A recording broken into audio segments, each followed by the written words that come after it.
All right, when it comes to skin color equals YouTube success, I don't buy that. If you put out good videos, people are going to watch it no matter what. Same thing with music, movies, books, video games, etc. If your product is good, people are going to buy it. It's just that simple. I feel people need to stop playing the race card every 10 seconds. Just be if you find something that is, racism, you have to call it out. But don't blindly pull out the race card every 5 to 10 seconds. That's just irresponsible and reckless.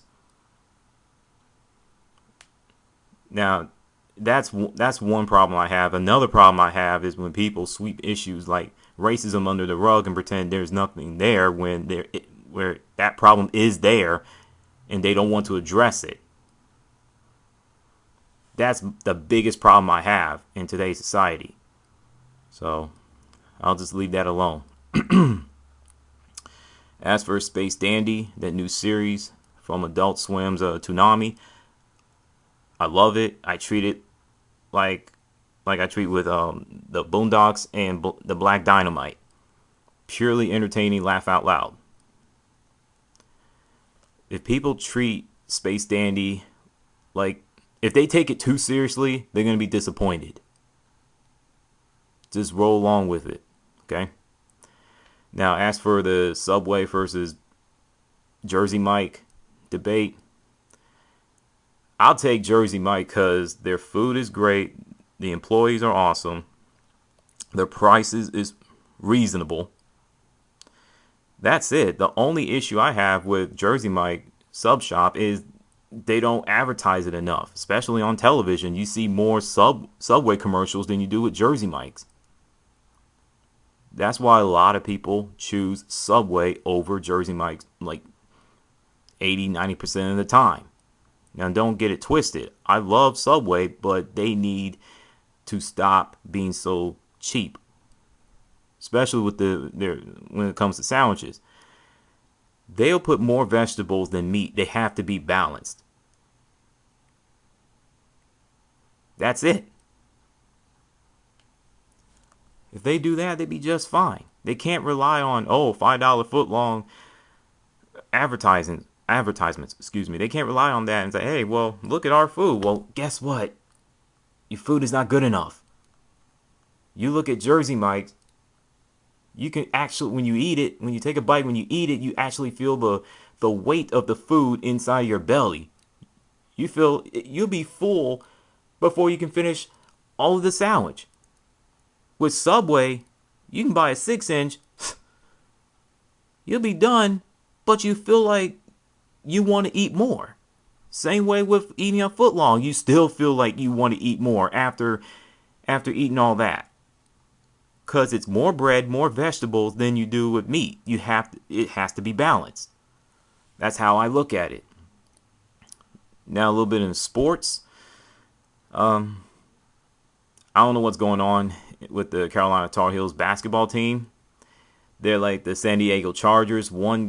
They'll sit there and beat teams they have no business beating, like Louisville, Kentucky, Michigan State.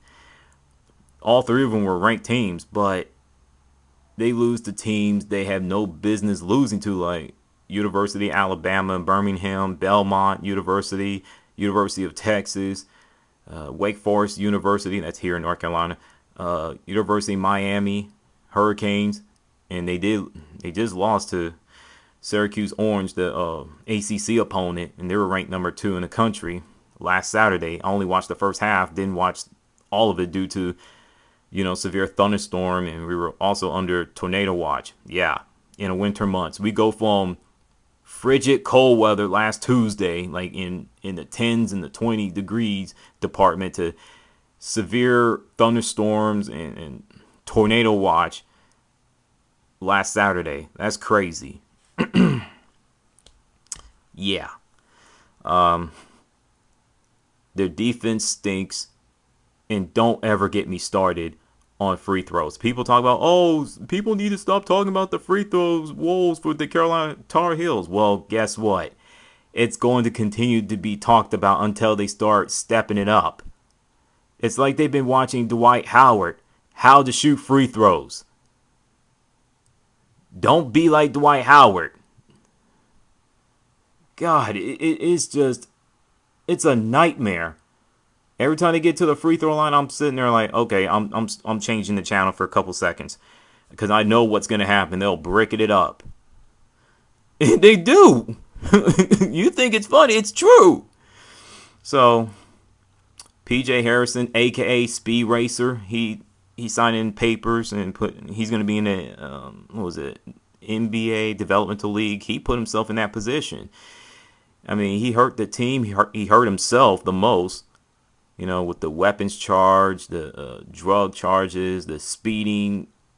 I mean, he got busted 3 times for speeding. And I thought it was like in 1 month. I think it was like in 2 months or something like that. So, he put himself in that predicament. I don't feel sorry for him. I just don't. JR Smith of the New York Knicks doesn't know the meaning of grow up or growing up. I'll find an article and put a link in the description. Why in the world the New York Knicks got that dude is beyond me. Whew. That's a little NBA news. Football. Marshawn Lynch was fined $50,000 for not speaking to the media, let alone making himself available to the media throughout the 2013 regular NFL season. But it was upheld as long as he complied to it. Now, part of me feels that he should have just made himself available to the media so he won't get fined. I mean, he's been in the league far too long. That's the only criticism I have for him. But I just find it stupid that professional athletes have to make themselves available to the media every single game, after the game, before the game. It's just stupid. It's just crazy. They're professional athletes that go out and play. Let them do their job. That's how I feel, taking that money out of the dude's pocket. That's crazy. Speaking of football, I did watch the game yesterday between the Carolina Panthers hosting the San Francisco 49ers. Boy, whew. 2 reasons why San Francisco is in the NFC Championship game versus the Seattle Seahawks, their division rivals. They were the better team, and I'm still gritting my teeth when I say that. And they learned from their mistakes. And I hope that San Francisco 49ers get beat like a drum. Hope they get beat down hardcore. Boy, I can't stand their fans. Oh my God, they're terrible. But not as bad as the Miami Heat. Now, as for the Carolina Panthers, 4 quick reasons. Number 1, the offense just didn't show up, especially in the second half. The play calling was vanilla, predictable, crappy, boring. Take your pick. I do not want to hear people say Mike Shula, the offensive coordinator, did a great job this year. I'm not trying to hear it. That's moral victory talk. He did an average job. That's my official. That's how I feel about him. As a Panthers fan, that's how I feel.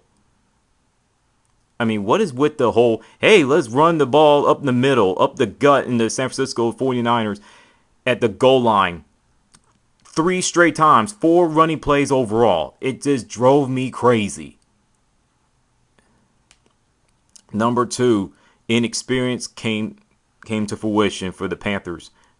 I mean, yeah, some players were on the team that play in the playoff games, but the rest of them were brand new. They never experienced it before. And like I said, experience or lack thereof for the Carolina Panthers caught up with them. Plus, they haven't been in the playoffs for 5 years, and they're on their 3-game playoff losing streak, haven't won since 2005. Now, number 3, you can't turn the ball over. You can't turn the ball over twice and expect to win the game. And number 4, they weren't mentally tough at all. They they let the antics of the San Francisco 49ers and the officiating, which I'll get to momentarily, got into their heads, and it just took them over. I felt that Ron Rivera should have called a timeout and just calmed the team down. He didn't do that. I mean, that game it felt like I was watching the Rams versus Panthers game, where the Panthers were the Rams and the 49ers were the Panthers. They were calm, they were cool and collected, while the Panthers were just completely rattled. They were mentally fragile. That's how I feel about it. And officiating, oh my goodness. It was just horrifying. Anyone who says that the officiating was just fine, y'all are blind as a bat. How in the world are you going to sit there and say that the penalty on Mike Mitchell was just? That was bogus, and y'all know it. And don't you dare get me started on the, Captain Munderland's quote-unquote headbutt. Spectacular acting job, Michael Crabtree. Excellent job. Loser. And that's the thing. He gets flagged, Captain Munderland, but Anquan Bolin's been pulling the same crap since day one. He got in the face of Mike Mitchell, let alone headbutt him, but he didn't sell the call. And the referee was standing right there, and they didn't throw the flag. And I've heard someone said that there was 12 men on the field, and one of the officials came up with some cockamamie BS excuse why they didn't throw the flag right then and there. So it was just terrible, man. It was terrible. The officiating was crappy in that particular game. Whatever. But they play a part. It wasn't the main reason why they lost the game for the Carolina Panthers. Cam Newton, he needs to stop holding on to the damn ball for all eternity. If I see that one more time, I'm literally going to shave my head. The offensive line were a joke. The defensive line, especially the defensive line, was just a joke overall. No sacks whatsoever. Luke Kuechly had that sacked and had 10 tackles overall. And I said that the Carolina Panthers secondary, even though they were improving, I love that group a lot, but they were flawed, and I'll continue to pound the table. They got exposed. It's just that simple. Boy, I don't know what to say. It was a good season, not a great season, one hell of a season. Do not want to hear from ESPN, Bleacher Report, and the rest of the crew. Don't play the moral victory card. The bottom line is, Carolina Panthers had a good season. It wasn't a hell of a season because they didn't win the Super Bowl. I didn't expect them to win the Super Bowl. I didn't expect them to get to the playoffs, let alone have any winning record. They proved me wrong. They proved a lot of people wrong. Can they keep it going? We'll find out in 2014's regular season rolls along. So, and with that, throwing y'all a salute. Talk to you guys later. Keep pounding Carolina Panthers. Oh, one more thing. Man, the Kansas City Chiefs choked in that game against the Indianapolis Colts. Damn. And yet people are saying, oh, the Kansas City Chiefs are for real. Really? They only beat the team with a winning record once, and that was against the Philadelphia Eagles. That's a damn shame. Cincinnati Bengals. Have not lost a playoff game, and have not lost a game at home all year, but you picked the perfect time to lose. That's a damn shame. Talk to you guys later.